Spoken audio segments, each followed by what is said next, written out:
مولانا صاحب، الیکشن کی تاریخ کا اعلان ہو چکا ہے، لیکن ساتھ ہی ہم دیکھ رہے ہیں کہ ملک میں دہشت گردی کی جو لہر ہے وہ بھی شروع ہو چکی ہے. تو آپ کیا سمجھتے ہیں کہ جو دہشت گردی ہے کی لہر ہے، اس کا الیکشن کی تاریخ پہ کوئی اثر ہو سکتا ہے؟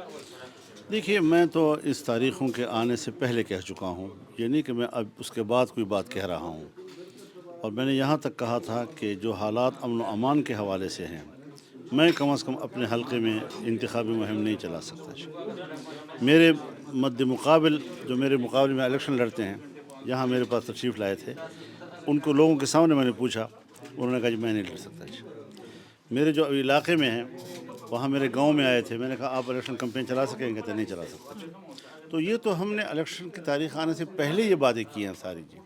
اگر ان کو بس صرف اسلام آباد ہی نظر آ رہا ہے اور لاہور نظر آ رہا ہے، یہ خیال ہی نہیں ہے کہ بلوچستان کی صورتحال کیا ہے اور کے پی کی صورتحال کیا ہے، تو پھر ان کا فیصلہ ہے. بس ٹھیک ہے، پھر ہم تو الیکشن لڑیں گے. پھر جی الیکشن سے تو ہم نہیں جائیں گے. مولانا صاحب، ہم نے دیکھا ہے کہ مسلم لیگ نون اور ایم کیو ایم کا جو سیاسی اتحاد ہے وہ بن رہا ہے. تو کیا آپ ایسے کسی ابھی جو سیٹ اپ بن رہا ہے تو کسی سیاسی اتحاد میں جانا چاہ رہے ہیں؟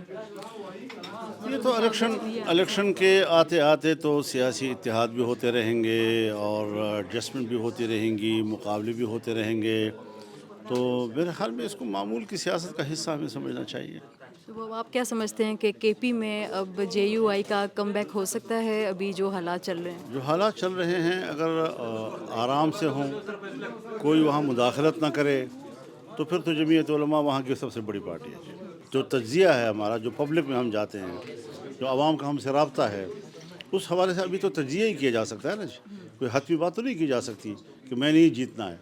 لیکن اثرات یہی ہیں کہ کے پی میں جمعیت کی پوزیشن جو ہے وہ تقریباً واضح ہے. مولانا صاحب، ایک الیکشن ہوا تھا 2018 کا، اس میں ہم نے دیکھا کہ وہ لیول پلینگ فیلڈ کی جیسے بات ہو رہی تھی کہ اس وقت نواز شریف نہیں تھے، اور اب بھی جو الیکشن ہو رہا ہے اس میں بھی عمران خان جیل میں ہے. تو آپ کیا سمجھتے ہیں کہ فری اینڈ فیئر الیکشن کے لیے کیا تمام سیاسی جماعتوں کے جو رہنما ہیں ان کو میدان میں ہونا چاہیے، یا ابھی جو جیسے چل رہا ہے آپ اس سے مطمئن ہیں؟ دیکھیے، میں تو ذاتی طور پر اگر مجھ سے پوچھیں، میں نے تو بار بار کہا ہے کہ مجھے تو عمران خان کا نام لیتے ہوئے یا پی ٹی آئی کا نام لیتے ہوئے بھی اچھا نہیں لگتا، کیونکہ وہ کے ہاتھ بندھے ہوئے ہیں، میرے ہاتھ کھلے ہوئے ہیں، مزہ نہیں آتا لڑائی میں. تو اگر وہ کھلے پھر رہے ہوں گے تو ہم پھر پبلک میں اس کو شکست دیں گے انشاءاللہ العزیز. ایسا کوئی مسئلہ نہیں ہے ہمارے لیے. لیکن اب یہ ہے کہ قانون اپنا قانون ہوتا ہے. اب اگر قانون کی گرفت میں ہیں وہ اور انہوں نے کوئی ریاست کے خلاف ایسے اقدامات کیے ہیں، تو پھر الیکشن میں حصہ لینے کے لیے تو ممکن ہے ان پر پابندی لگ جائے. چاہے کہ ہم ان کے لیے الیکشن میں برابر کے حصہ دار بننے کی خواہش ظاہر کریں. ٹھیک ہے. مولانا صاحب، last question, P T I کے وفد نے آپ سے ملاقات کی تھی، تو کیا اس میں کوئی سیاسی مشاورت یا کسی اتحاد کی بھی بات ہوئی ہے کے پی کے لیے کہ نہیں؟ دیکھیے، کوئی اگر تعزیت کے لیے آتا ہے، ہمارے روایات ہیں، بڑے احترام سے ان کو وصول کرتے ہیں، ان کے ساتھ بیٹھتے ہیں. ہم سب جو ہے پشتو زبان بولنے والے لوگ تھے، اور آدھ پون گھنٹہ ہم نے بڑے اچھی ماحول میں گپ شپ لگائی. اب پتہ نہیں سوشل میڈیا کیا چیز ہے، پتہ نہیں کیا سے کیا بنا دیتی ہے جی. تو ہمارے آپس میں اختلاف بھی ہوں گے، مضبوط اختلاف ہوں گے، لیکن اگر وہ کسی تعزیت غم خوشی میں ہم ایک دوسرے کے پاس آئیں جائیں تو اسی طرح کا احترام بھی ہم ایک دوسرے کو دیتے ہیں. نئے آرمی چیف کی جو پالیسی ہے اس کو کیسے دیکھتے ہیں ابھی آپ؟ نئے آرمی چیف جو ہیں ان کی پالیسی کو کیسے دیکھتے ہیں آپ؟ پالیسی آرمی چیف کی ہوتی ہے یا پالیسی حکومت کی ہوتی ہے؟ پالیسی حکومت کی ہوتی ہے، لیکن جب بھی ایک نیا آرمی چیف آتا ہے تو وہ کچھ چیزیں ڈفرینٹ ہوتی ہیں، تو ان کو آپ کیسے دیکھتے ہیں؟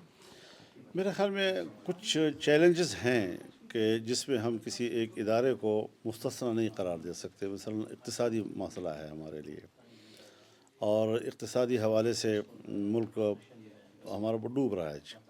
تو اس حوالے سے انہوں نے کچھ سخت فیصلے لیے، حکومت کو بھی کہا کہ وہ سب مل کر لڑتے ہیں اس ملک کو اقتصادی طور پر بچانے کے لیے. تو میرے خیال میں یہ اچھا جذبہ تھا جی، اور ایک قومی اور وطنی جذبہ ہے.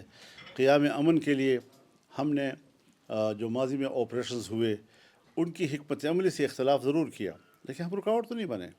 ہم نے کہا ٹھیک ہے، میری رائے کے مطابق آپ نہیں چل رہے، لیکن آپ کی رائے کے مطابق مجھے امن تو چاہیے نا، سو مجھے آپ امن دے دیں. اگر امن مجھے مل جاتا ہے میں آپ کو سلام کروں گا، شکریہ ادا کروں گا، ہم اپنے اداروں پر فخر کریں گے.